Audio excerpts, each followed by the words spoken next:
So now I'm grateful to be joined by someone who I first met when he was a kid, and he was playing with West Brom. He then went on to Liverpool. He's now at Swansea. He's played for England, and I think at the time he was only one of the few Uppany that I knew who was playing football. But now we all look up to him. All the kids look up to him. Even the elders look up to him. And saying that he's really made it in life. So I'm very glad to introduce and a big Sat Sri Akal and welcome to Jan Dhanda, who plays for Swansea. So hi Jan, Sat Sri Akal. Hi everyone, thanks for having me, and I'm excited to talk about what we're going to speak about today. And I'm just happy to be here and be able to share my story with everyone.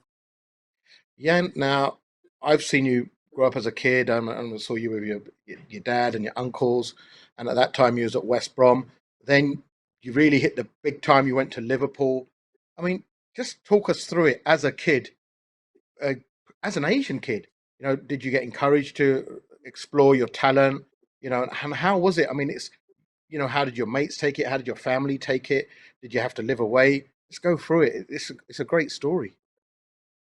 Yeah, so from when I was uh, four, for 3 or 4 years old, for as long as I can remember now, when I was walking, I was always playing football. It was something I loved from a very young age, and my family that I grew up with were always into football and always playing football. My dad and my two uncles, mum's brother and my dad's brother, were always playing football. So growing up, every weekend I would be either watching football or playing football, watching my dad or my uncles play, and obviously having a kick around when I could do so at half time or on the side of the pitch. I'd always have a football, and I grew up really all I knew was football. So I fell in love with it from an early age, and I was good at it. I spent so much time playing football that I actually got really good at it, and that's what I loved, and that's what I wanted to do from when I started walking. And then I joined a local team when I was 5 years old, and just played for them with my friends, and like I said, just enjoying it. And that's just what I wanted to do from a very young age. So I went into a team when I was five, just a local team called Tipton Town, which was by my house in Tipton. And I just played there with friends, and like I said, I just love football, and I was really good at it. And then when I was about 6 or 7, a few professional teams came in for me and just said to come and train with them and see how I got on, really. So I would train with Aston Villa, Wolves, West Brom, Birmingham, all on different weekdays, and just keep practicing really with some of the best 6 year olds and 7 year olds in the local area, really. So I was doing that for a few years, and then at the age of 8, I had to decide which one of these teams I wanted to sign for. I had to pick from Wolves, West Brom, Birmingham, and Villa, and at the time, me and my dad, who were obviously really close, thought that West Brom would be the best place for me. And I think I made the right decision. They had some amazing coaches that have now gone on to be first team coaches or first team managers. So I had the I had the pleasure of working with some of the best coaches in England, not just in the Midlands, but in England as well. So I went from 8 years old up until 14 at West Brom, obviously working with such good coaches, and feel like I was progressing nicely, and I knew I was one of the better players in my age group growing up. And at the age of 14, I had the opportunity to move on again, and I could have gone to Liverpool or Arsenal because of the progress I'd made at West Brom. So at 14, I had a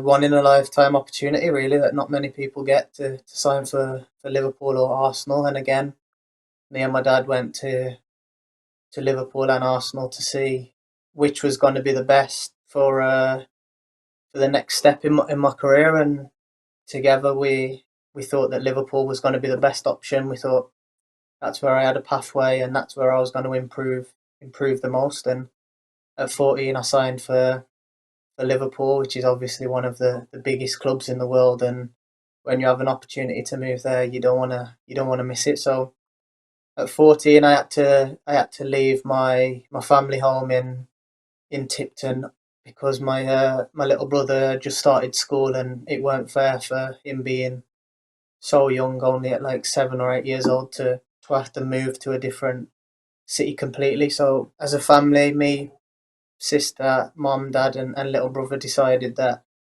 it's time for me to move out of my family home, which was a At the age of massive shock. 14? Yeah. Yeah, so I was 14 and I had to make a decision. I wanted to play for Liverpool so bad. I had to leave home, and that was it. It literally it just happened, and that was one Mate, of the I'm sacrifices 45. that. I'm 45 and I still live with my dad. Well, you that's know, the thing. It was tough. I had to make a decision. It was either move home and play for Liverpool, or stay in my comfort zone. Really, stay at home and stay at West Brom. And I was mature enough to make a decision and say, yeah, I'm ready to leave home and go and play for Liverpool and follow my dreams. And luckily, I had such a supportive family that allowed me to do that. It was difficult for me, but now I'm older. Looking back, it must have been very difficult for my mum and dad to let a 14-year-old boy move on his move own, 100 basically. miles away from home. Yeah, so obviously at the time I couldn't drive. I had to go a couple of weeks without seeing my family, and sometimes even months. So, but it was Yeah, worth it, and I think at the time, when you was at West Brom and Liverpool, were there any other Asian kids in your age bracket or training, or was it just you? you know what, when I was at West Brom, there was five of us actually who were Asian. There was me, there was another Indian boy, there was a Pakistani boy, a boy from Iraq, and a boy from Kazakhstan. Right. So in our team there was actually five of us. Okay. Uh, so there's me now who's actually still playing. The Indian boy is playing in the Welsh Premier League for Okay. Connors Key, and the other three they're not playing anymore as far as I'm aware. All right. And obviously they were really good at the time playing for West Brom, and I thought they was really good players. But for them not to be playing anymore is a big shock, because I think all of them were very good and deserve to be still playing football. But it's a And at tough Liverpool, journey. were So there any? when I went to Liverpool, there was a boy who's actually still one of my really close friends. He was from Yemen, and he was playing in my age at Liverpool. But like again, he's another one who's not playing football anymore and has not made it professionally. But me and him are still really close friends, and he's gone on to do other stuff. He went to university and stuff like that. So he's doing well for himself, but not in football anymore. I mean, how did you feel when you got an England call up? When you got asked to represent England at your level, and how did that feel? 'Cause I think you'd be one of the very few Asians who actually played for England at any sort of level. Yeah, I think of course at the time I was young and I didn't really think too much about me being Asian and me being one of Yeah. such few people. But now looking back on it, I am super proud of being one of very few Asians play for England, let alone in the professional game. So yeah, I am super proud of playing for England and being one of the first Asian players to actually represent England at a good level. So yeah, I am super proud. But at the time, I was just enjoying football. I was good at football, and I just thought that like this is part of the journey to represent your country. But now looking back on it, it's such a unique experience, and not many people in the country get to actually do that. Let alone someone who's Asian. You talk about being encouraged by your family, but did you ever get discouraged by any other people? Like, I mean, we hear the narrative about Asians aren't good enough to play football. They haven't got the physique. They haven't got the genetics. They haven't got the speed, or they don't have the talent. We grew up hearing all of this, and it discourages a lot of people. Were you ever discouraged in any sort of way?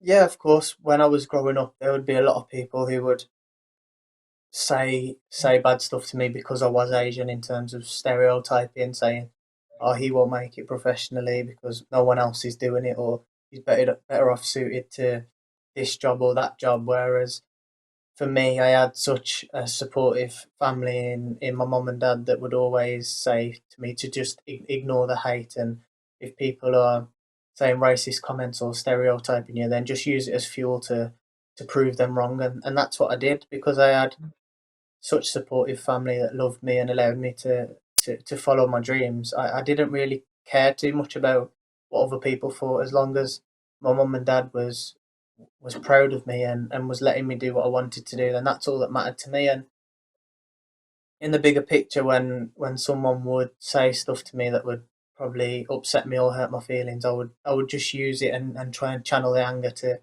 prove them wrong. And being young, I'd try and like score a goal or just something to try and get one over on them. Jan, thank you very much. Good luck. Hopefully, we'll see you in the Premiership soon. And hopefully, we'll spot you one day down Soho Road, cruising in your motor, Yeah, showing that you haven't forgot the yeah, ends. definitely. Yeah, I'll still come back often, so you'll probably see me driving around soon. I'll probably be with my dad actually. He's the driver and I'll be the passenger. But yeah, thanks for having me. No problem. And good luck with your career.